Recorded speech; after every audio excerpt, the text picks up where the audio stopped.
had been a hard day. Their column, such a formal name for a line of filthy, exhausted men, women, and children, snaked out between the spires of jagged rock, breaking up the horizon line.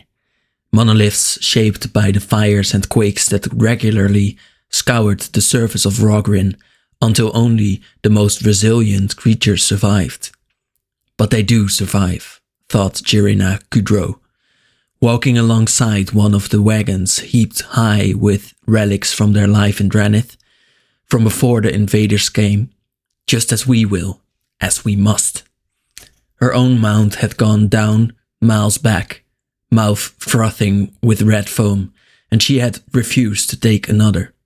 The crushed volcanic glass lining the path was no kinder to leather boots than it had been to hoofs, but still she would walk. She had asked that much of her people, the people of Dranith. If they could cross this blasted hellscape on foot, so would she. Jal Gorja, they called this, the Terror Road. It was a hard place, and it had been a hard day, but somewhere up ahead waited the thick walls and bristling spears of Lava Brink, and another chance for them. So, I think their city has already fallen, then. Another chance at holding the gates, at surviving. Farther up the line, she spotted Colonel Britt riding toward her at a trot, grimacing and muttering with each bounce of the saddle. News, said Jirina, dispensing with the typical formalities. She didn't have the energy. General Kudro, said Britt, snapping out a smart salute that nevertheless seemed somehow petulant. According to the reports of our outriders, Lavabrink is still half a day's march. We will be there by nightfall. Half a day's march. It seemed so easy.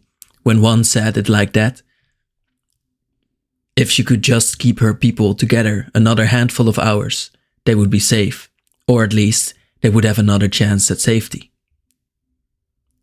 Another chance at safety, yeah. General, said Britt, if you'll permit me to speak my mind more frankly than my rank might, just say it, Britt. I can walk for a few hours more, but you're going to bring me to my limit of my endurance if you keep that up. That is not pointing at any word. He bristled. Very well. There are many wounded in our column, and many sick. Both are slowing us down. Perhaps it would be wise to send a detachment of soldiers ahead to prepare Lavabrink for our arrival. Why don't they need to prepare for their arrival? We need all the fighters we can muster here, said Jirina. Yeah, what the heck. Those wounded and sick you mention won't be able to fend off an attack on their own. Britt's horse shuffled a bit in place. I beg your pardon, General, but if that thing catches up to us, there will be no fight, only slaughter. So you're saying leave the weak behind, then. Her feet ached. Her shoulders burned under the weight of her armor. Then we'd better hope Vivian and her new friends are successful in their hunt. So they know Vivian now. We also skipped around that, I think. How can you trust her, Britt hissed. She knows nothing of our people. Yeah, nothing of what we have sacrificed. So who's the dumb one? I don't know. Enough, spat Jirina, her patience at an end. We have few enough allies as it is. I won't have you discarding one of our strongest on baseless paranoia. Britt's lip curled. But it's not baseless. You are attacked by fractions and you probably know what they do. But after a long moment, Britt turned and seized the reins. But before he could ride off, a scream rose from somewhere behind them. Panic began to roll down the caravan in waves as another sound followed. An awful, reverberating howl, like sheet metal and beast all at once. Jirina ripped the sword from her sheath. Coppercoats, she called, to arms, to war, to slaughter, to endless, endless death. Twice endless, really. Vivian pressed her ear to the ground and closed her eyes, smelling sulfur, soil, the iron tang of the volcanic earth. There, impact, somewhere close, and then, a long breath later, again. Thoom, thoom. Don't know what that sound is. Like thunder creeping over the plains. Thunder. She straightened and wiped her cheek. Behind her, men and women stood from what little cover the scrub grass offered on their little hilltop. Goggles, masks, and hoods rendered them featureless. Most carried long spears tipped with a wicked barbed head. Some had bows slung around their shoulders, and little bottles of every imaginable poison dangling from bandoliers. When the time came, every arrow would be doused in 3 separate agents before embarking on its lethal flight. They were killers to a one, people who made their living going on into the wild and culling anything that might be considered a threat to humanity. Not hunters so much as exterminators. And under normal circumstances, Vivian would have been their sworn enemy. But now they are just another arrow in my quiver. They're weapons. He's close, within a mile. Take your positions. Without a word, they fanned. Without a word? Oh, their word.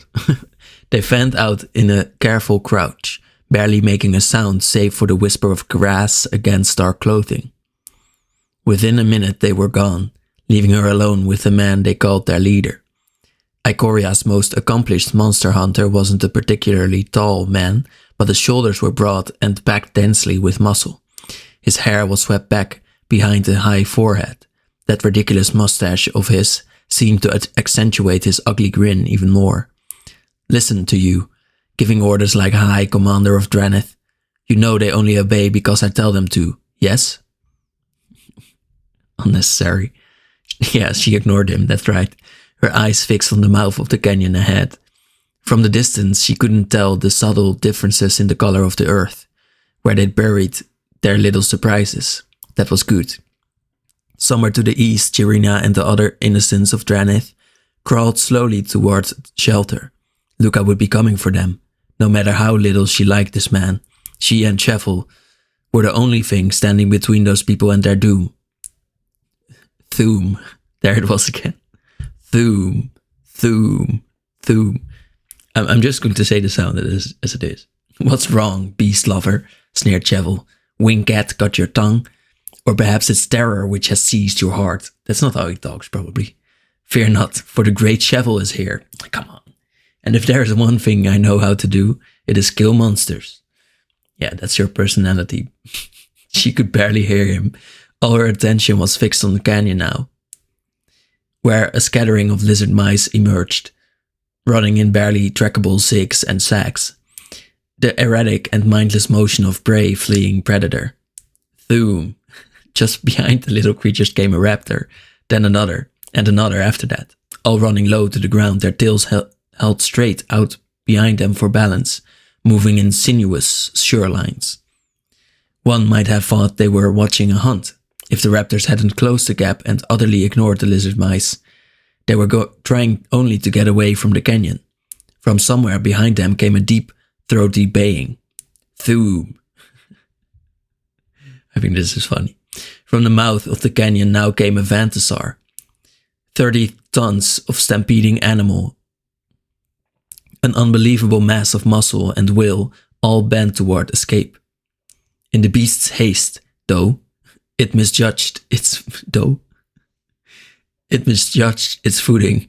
Vivian watched as one colossal leg slipped, misplacing thousands of pounds, unbalancing the careful architecture of the dinosaur's gallop. Almost in slow motion, it fell, only for a moment. Was it slow or was it fast? But a moment was long enough. What? For him to fall? As the vantasar struggled back to its feet, its body suddenly jerked backward. It bellowed again, crying out before all 30 tons were dragged violently backward out of sight.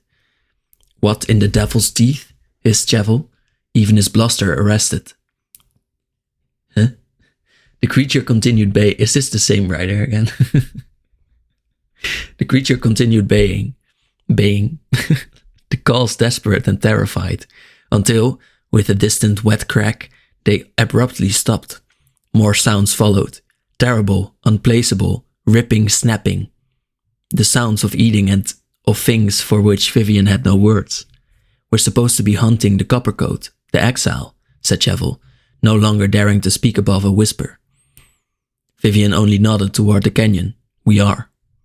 On Ikoria, they called just about anything a monster. Fear drove that label.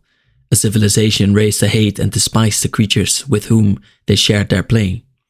The animals of Ikoria were mighty and dangerous, fierce and proud, but Vivian would not call them monsters. They were nothing like what stepped out from that canyon, shaking the earth with each thunderous footfall. It had, in a broad sense, the shape of a man. 2 arms, though longer and thinner than what might belong to a human being. 2 legs made thicker to support the great weight of its vast carcass-like body. At its center protruded, not a man anymore, not quite, but Lukka. She still remembered the last time they had spoken. It was Vivian who had convinced him to go to New Phyrexia with the strike team. He had wanted more than anything to return home to a hero, rather than a traitor, but he'd only gotten half of that wish granted. What? Lukka hung from a web of flesh at the center of the Titan, nestled into its torso like an exposed heart. The upper half of his body Vivian almost recognized, though it was mangled by plugs and sockets. Yes, plugs and sockets. And bonded now with copper turned a sickly green with verdigris. Below the waist, though, he had been attached to some creature of iridescent metal, forming him into a gruesome centaur. Again a centaur? Do they always call every creature a centaur? Like, what is even the meaning of a centaur anymore? Its endless rippling mass was 100 colors. Countless permutations crossed its skin, razored spines and hardened scales to bristling fur to great washes of naked pink and brown flesh. At the elephantine slab that made up the abomination's left leg, she saw the unmoving, glassy-eyed face of the Phantasaur. Vivian watched in mute horror as it sank backward, slipping into the flesh like a ship beneath the waves. He already took Drenith. The reminder came to her and doubled back to its meaning with fresh horror. This was his Alutha now, his bonding, through the twisted lands of Phyrexia. As it stepped into the valley, the first of the mines went off below the thing. The lizard mice and raptors had been too light. The explosives planted an hour earlier, buried too deep. The Phantasaur might have done it, though, thought Vivian, but the Phantasaur, well, the Lukka thing made no sound. Why did they not think that a big creature would walk over it then? The Lukka thing made no sound of distress. It had no mouth with which to scream. It sagged forward, though, stretching out an arm to catch itself. It hit another mine. A cascade of explosions ripped forward, sending plumes of black earth into the air.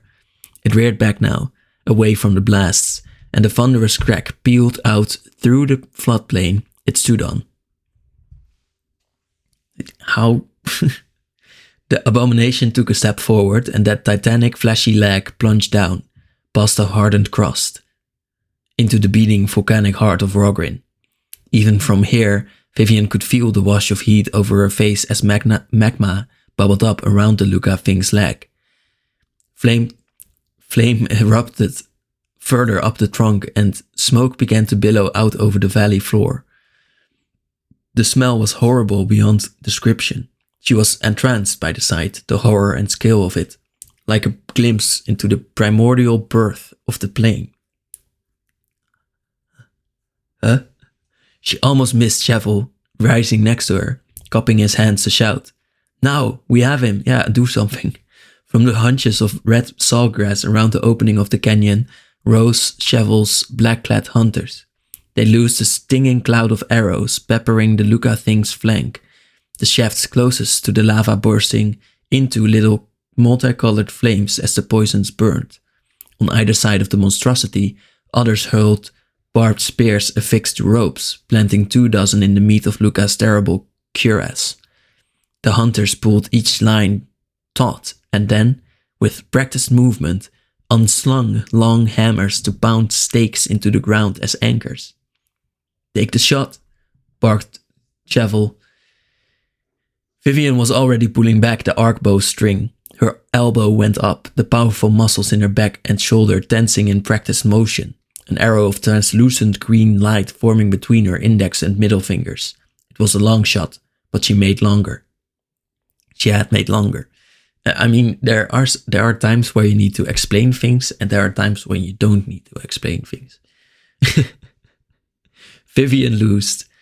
The arrow soared ahead, pure magic, free from the touch of gravity.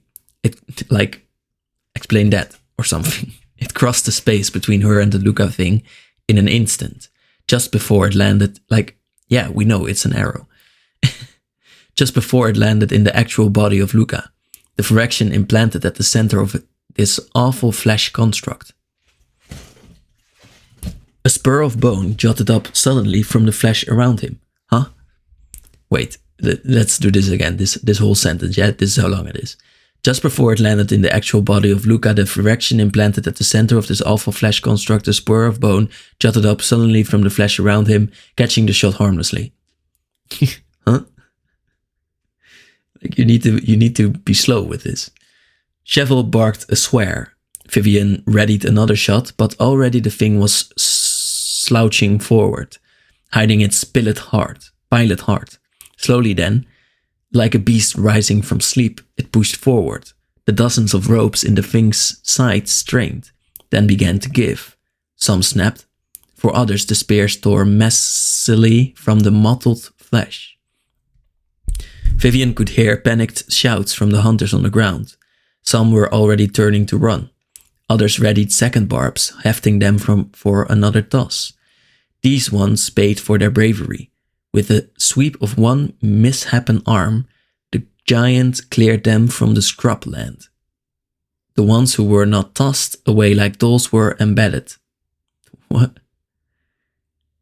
The ones. No. Vivian could see in the thing's arm. What? Oh, the ones who were not tossed away like dolls were embedded, Vivian could see, in the thing's arm. They screamed and waved helplessly as they sank deeper and deeper into the flesh before finally disappearing. This is a superpower that we haven't heard before. Stand and fight, you bastard. How they're being taken away. Cheval was bellowing, but it was no use. No, the hunters, if they could even hear him, were mad with fear now. Oh, that's the problem. Running with no semblance of organization. No thought but to put distance between themselves and the monsters at their back, so they weren't all trapped. One tripped and sprawled forward, apparently hard enough to trigger one of their buried explosives. He vanished in a sudden plume of black smoke. Vivian's shoulder ached. Still, she held the string taut, waiting for an opening. None came. Without straightening from its hunch, the Lukka thing began to tear its way from the lava pit where it still burned. If it freed itself, they would never get another chance. She took a deep breath and closed her eyes, opening her mind to the spirits within the arcbow. They snapped and bellowed and roared within the weapon, as though they were as desperate as she was to destroy the abomination. She loosed, the string snapping forward, the spectral arrow flying toward its mark.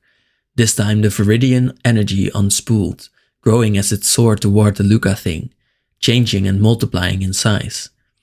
A translucent and powerfully muscled leg touched the earth mid-run, losing none of the arrow's momentum. So it's in an instant. You have to remember that these arrows are going in an instant towards Lukka. So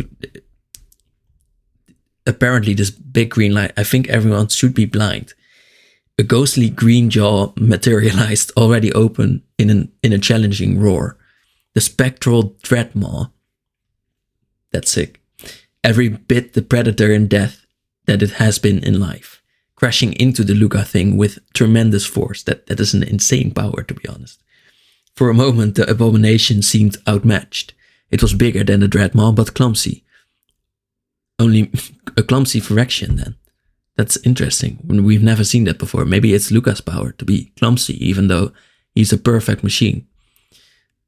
Only meat with none of the killing instincts. No? No killing instincts from Vorinclex, who made this? The half-solid beasts snarled and bit and thrashed, tearing out great hunks of dead flesh. Meanwhile, the Lukka thing grasped and pulled and embraced the spirit, trying maybe to absorb it like it had the Phantasaur, but to no effect. Still the lava boiled. How dumb is he? Still the lava boiled beneath it, sending out black clouds heavy with the stink of burning corpses. For a moment, it looked like they had a chance. Then the Lukka thing swung its arm in a way no animal should have been able to. It was a boneless strike. Like chicken? A curling whip punch that the Dreadmaw couldn't anticipate.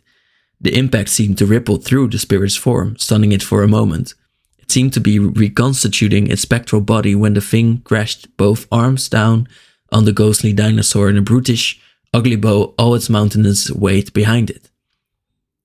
The Dreadmaw simply dissolved, the emerald energy fading and mixing in with the carpet of greasy smoke. Vivian watched, helpless, as the Lukka thing pulled itself out of the volcanic fissure. Its legs coated with steaming black stone where the lava was hardening, finding its stride again. The abomination marched on as if nothing had ever been in its way. He's heading for the Terror Road, for Jirina, and the survivors of Dranith. They won't have reached Lavabrink yet. We have to hurry, she said, already slinging the arc bow over one shoulder. But she turned to find Chevel, watching her from the ridge, an unreadable expression on his face. So that doesn't say anything. Like, how can you not read the expression? Is he stoic? Hurry where? To do what? Delay him, surprise him, perhaps he's wounded. It was a faint hope, but that was the only kind available just then. Chevel spat into the black earth. My hunters are dead or scattered. We've lost, Beast Lover. You are alive. Are you the great hunter Chevel, or was that all campfire bluster? Bluster the second time I think this word came in. He barked a short and mean laugh, which is like, "Pa!" or something, I think. But in that moment, Vivian saw that what he had been trying so hard to conceal, fear, which was unreadable before. I am he. Do you know what separates a good hunter from a great one? Knowing what you can kill and what you can't.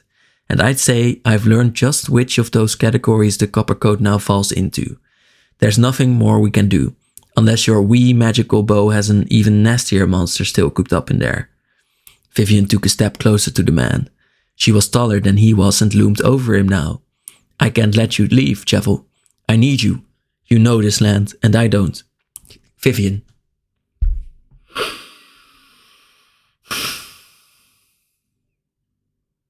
Vivian, the master huntress, doesn't know this land.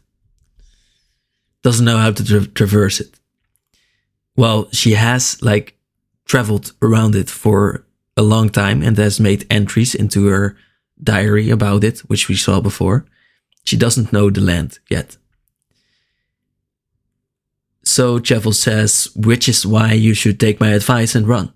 He turned to look at the hulking form of the Lukka thing, retreating now slowly out of their sight.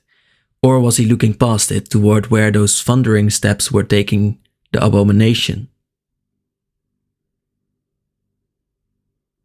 Huh?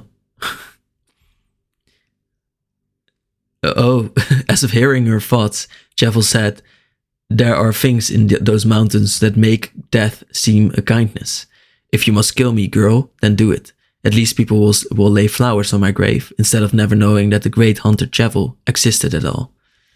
Quick and sharp, Vivian slipped the bow from her shoulder and pulled back the string.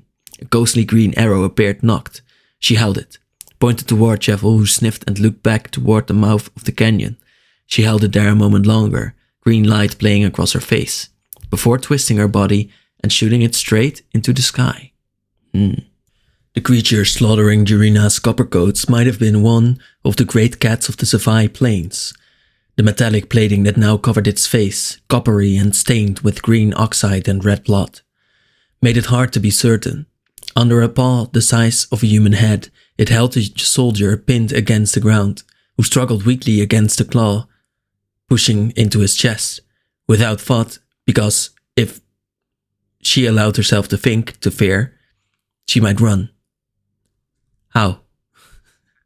Jirina surged forward, swatting at the beast's face with her Oh, wait. Without thought, because if she allowed herself to think to fear she might run, Jirina surged forward, swatting at the beast's face with her sword. It clanged off the plating, sending an awful shock through her arm, but the creature reared backward off the soldier and lunged for her instead. She shuffled backward those countless hours in the practice yard, all that kept her from tripping over her own feet in a panic. Brit rode up on her left. At a snarl from the Phyrexian, his mount reared back and dumped him on the ground. Jirina saw the bands of raw, naked muscle in the creature's neck tense with predatory instinct, uncannily like so many of Icoria's beasts. In that momentary distraction, she thrust her sword into those cables of flesh, then wrenched her arm downward, almost severing the head entirely. Still, the beast thrashed and spasmed violently on the ground as coppercoats armed with warhammers ran up to beat the creature into scrap. But don't they have like a bond, a Lutha, or do they just not? Do they just feel? How do they control their mounts? How do they stop them from evolving into a beast? Jirina wiped the blood and oil carefully from the edge of her blade. Willing the tremors in her hand to cease, she only dimly registered the sound of movement behind her before the second Phyrexian cat hit her, raking her armor with claws and tearing the back of her breastplate open like a tin can. The force alone knocked Jirina prone, her sword clattering over the stones and out of reach. She rolled over just in time for the front of her breastplate to catch her second claw. Metal crumpled and bent. She felt the points press into her chest as the monster snarled down at her. A ribbon of hot drool landed on her cheek and began to sizzle and burn excruciatingly. No words came to her in what she was sure was her final moments. She only opened her mouth to snarl back. Okay, that's funny. Suddenly the pressure on her chest lifted. Jirina could breathe again. Above her, the snarling beast began to howl, a horrible sound of grinding and bending steel as it was pulled off her. The writhing monster was lifted into the air, and underneath it she saw her savior, a Tigorilla. Huge even for the species, hoisting the Phyrexian like a trophy already claimed. With an incredible display of strength, the Tigorilla slammed the Phyrexian into the ground. Jirina heard bones break. The thing still had bones, apparently. Still it tried to rise until a man with a rounded stone club hammered a dent into the creature's face and knocked it prone again. Whoa. A strange glowing hound leaped on top of it then, tearing at the cables running along its back, pulling loose whatever it could. More soldiers appeared, jamming spears into the cat, turning it into a pile of blood and parts and oil. Shouldn't use "and" in that way. Oil, Jirina remembered dimly. Vivian had warned her about the oil. She could see black stains already on orange crystals jutting from the Tigorilla's shoulders. "Keep your distance," she barked, pushing herself up on one elbow. "Don't touch it." "Are you hurt, General Kudrow?" said the man with the club, reaching down to her. One of the bonders, she remembered now. Haldan, she thought. He and his people had been watching the eastern flank. "I'll be fine," she muttered, taking his hand and rising to her feet. The Tigorilla, as she said it, though, I think it's funny how they use the word. The crystals began to glow with a soft light, and the Phyrexian oil bubbled and hissed, turning into a sickly black smoke. In moments, it was as if the stain had never been there at all. Haldan followed her gaze. "Yes, I don't understand it either, in truth. Those new crystals have grown onto, many of them, some kind of natural defense. Evolution. That's cool that they are evolving already, like Ikoria should." "I suppose we shouldn't be surprised," said Jirina. "The monsters of this plane have always been a step ahead of us." A gasp went up in the crowd behind her, and Jirina whirled, hand going to her sword belt, still empty. It wasn't another attack though. In the sky to the west, a thin light arced just below the clouds. Vivian and that blowhard Chevel. Jirina held her breath, waiting, watching. Good news. Give me good news for once, damn it. We're due, son. I didn't mean to swear, but it's sad here. A moment passed, agonizingly long, and then another green light arced into the sky. Jirina felt all the hope run out of her, bubbling away like the oil. That was the signal. They had failed. Lukka was still coming. General Kudrow, are you well? Brit ran up, casting a bloodied spear aside. Fine, she said, barely a whisper. Lukka was coming. He would find them before they reached Lava Brink, and then... General, the column is waiting. Should we advance? Said Brit. She hadn't wanted to make this choice. Of all the things in that moment, she thought of her father.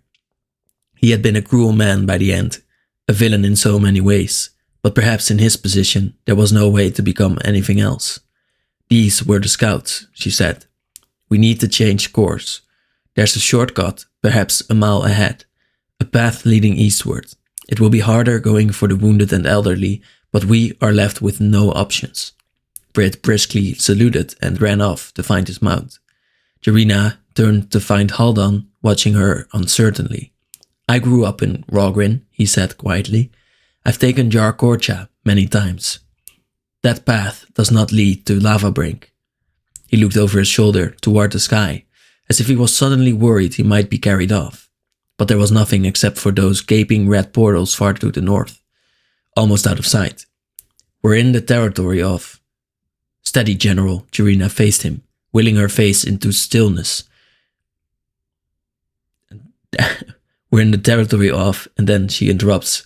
If you want to make it to nightfall alive, you'll say nothing. Is that a threat? It's the truth, that's all. Jirina didn't wait for a reply. She retrieved her sword from where it lay on the ground some yards off, glancing at the reflection in the steel for only a moment before slamming it back into her sheath.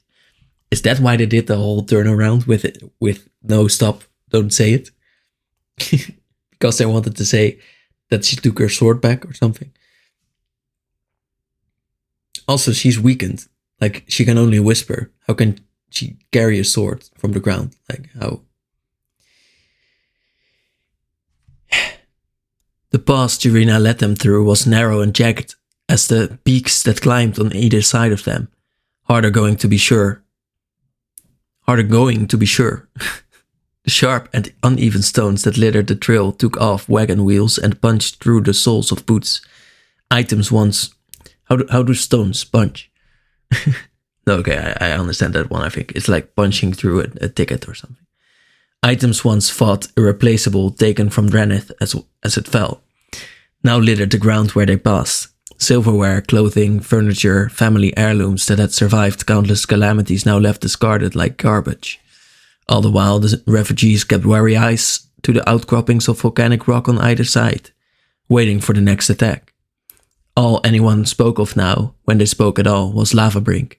Would there be enough beds? Would the sheets of lava billowing over the outer walls of the city be enough to deter the Phyrexians? How much further was it now? Not far now, someone always assured them. The sun was low, turned a bloody orange by the gaseous haze shrouding Rogrin, when the column emerged from the narrow mountains pass into a basin of smooth black glass. Boots and walking sticks clicked almost melodically. The reflected light against its surface seemed to show a mirror world. All of them made into dark, featureless silhouettes. Close to the center of the basin were odd oval-like shapes, seemingly made out of the same volcanic glass. It was strange terrain, but at first the refugees were simply relieved for an end to the closeness of the pass.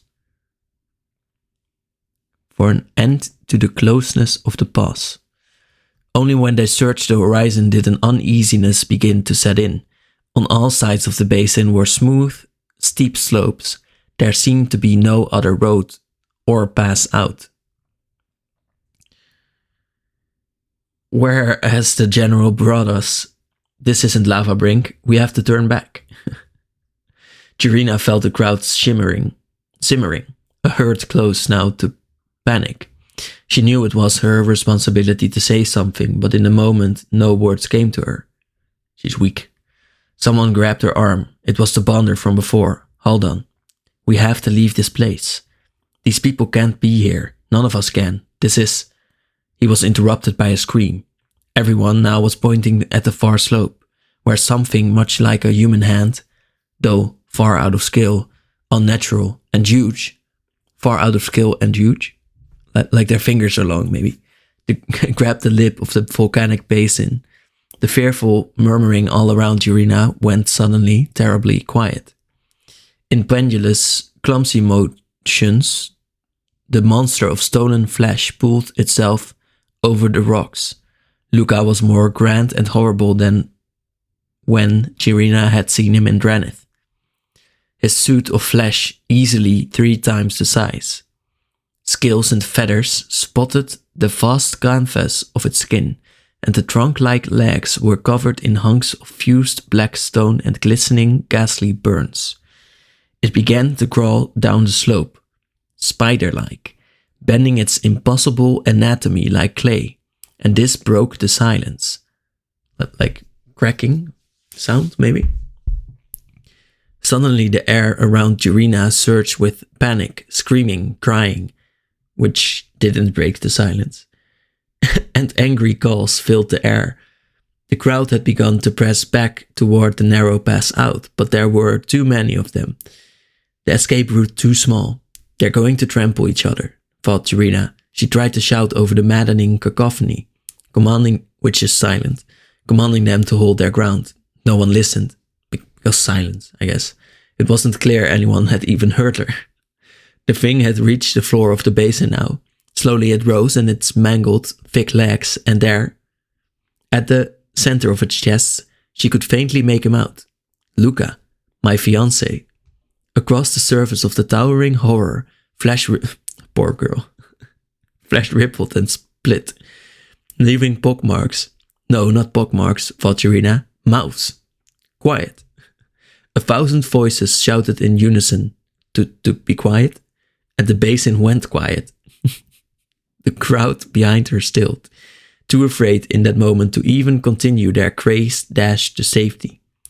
Dranith, Trader City, your prodigal son has returned for you. Oh, Lukka has 1,000 voices.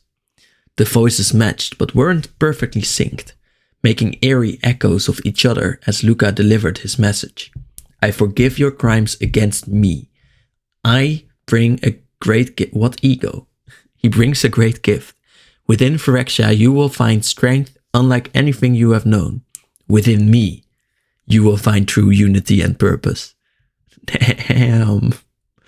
He's gone. Lukka is such a failure. He's so deep as a failure. Like Lukka, even as he's turned by Vorinclex, he has no survival instincts. And then, even when he is altered and led by Alice Norn, he doesn't even know what unity is. He thinks it is, well, I guess that is something in Alice Norn's ranks, which is to combine every physical body into one. So this is, in a way, I guess, unity and purpose. Okay, Lukka, you got me there. Yeah, he knows what unity is. It's blowing yourself into one body. Okay. The Lukka thing stepped forward. Why do we need to call it that still? Sending a tremor through the earth. Somewhere behind Jirina, a child began to cry. Hand over hand, Vivian climbed. She was covered with 1,000 nicks and bruises. The hardened glassy rock got into her palms, turning her footing so she nearly stumbled and fell a dozen times. None of that mattered. She pushed on. Vivian was halfway up the slope when she heard the voices, all speaking together as one terrible choir. That is unity. He had found them. She swallowed her endless aches and pains and kept climbing. Finally, she pulled herself over the lip of the cliff the Lukka thing had climbed. She saw him there, drawn up in all his awful grandeur, and on the other side, what was left of Dranith and Jirina, somewhere along them. We need to digest this. She saw him there, so she saw Lukka drawn up in all of his awful grandeur. And on the other side what was left of Dranith and Jarina, I guess, somewhere among them. Oh, it was left of the people of Dranith, and Jarina was somewhere among those people. For an instant the basin darkened and something passed in front of the sun, a shape moving swiftly through the sky. Caught Vivian's eye. An eagle? God. Is it an airplane? No, the wing shape was all wrong, closer to the leathery curves of a dragon. That, and it was far too big. A cry, she knows what it is though, she has seen it before. A cry split the air, and in it Vivian heard pride, hunger, and pure territorial fury.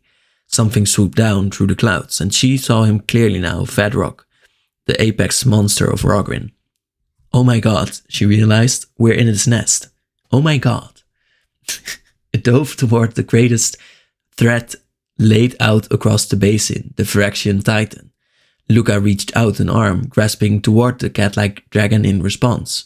At the last instant, Vedrok veered to one side, changing the momentum of all that muscle so that it only veered by. Where it passed, a deep gash was left across the Lukka thing's arm from hand to shoulder, the flesh sagging. Unnameable fluids spilled out across the ground far below. Vedrok wheeled back around, passing within yards of where Vivian crouched atop the rocks.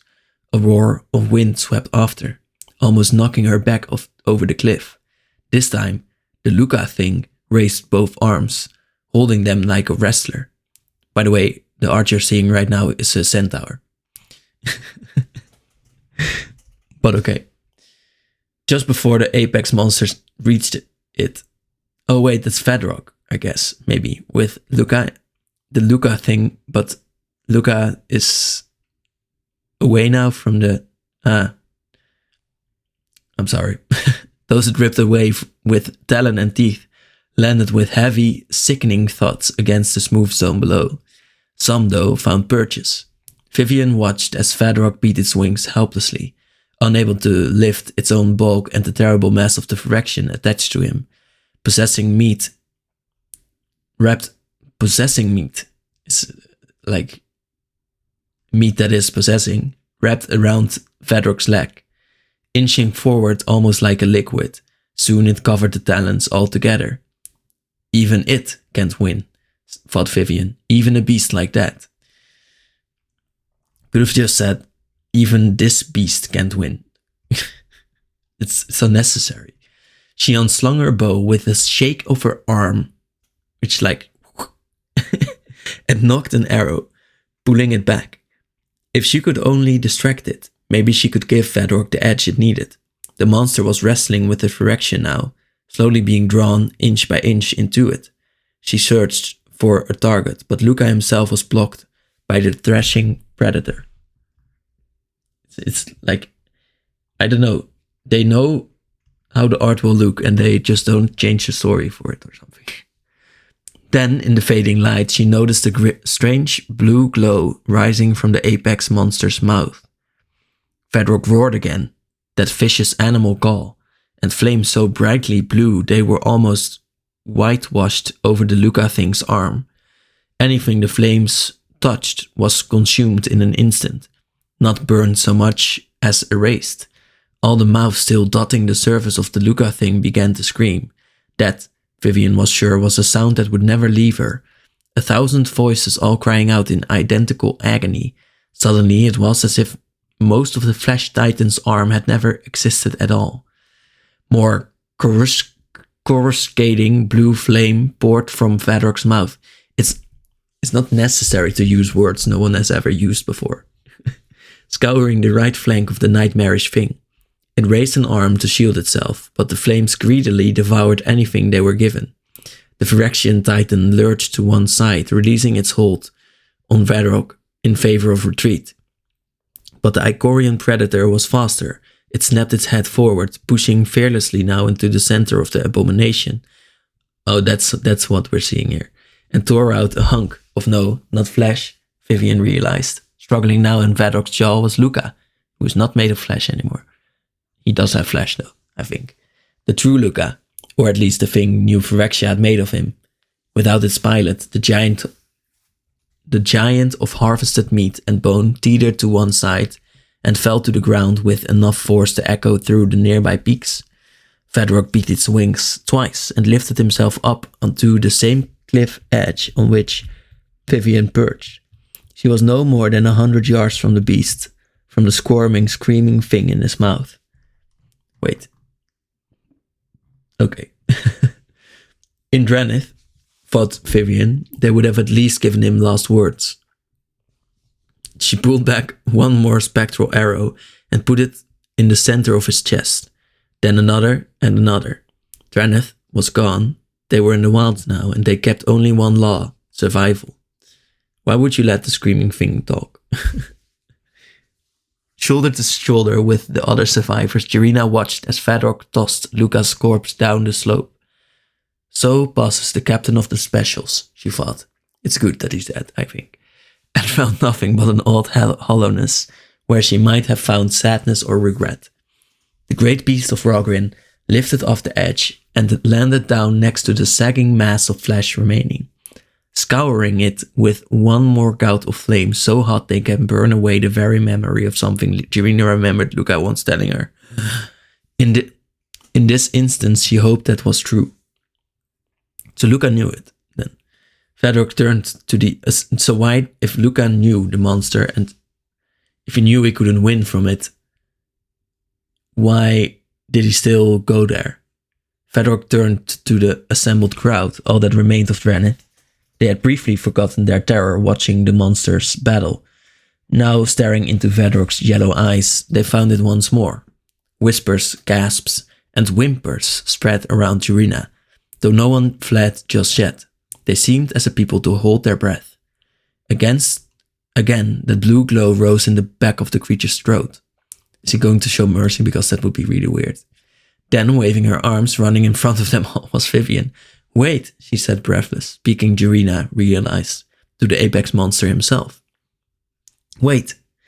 Vedrok's gaze passed over her, flicked, Jirina thought, to the bow still held in one hand. Then it was aloft again, the wind from those great wings rustling their clothes as it soared away, sure, from its own nest. Jirina almost fell to her knees. They would live, at least for a little while longer. They would all live.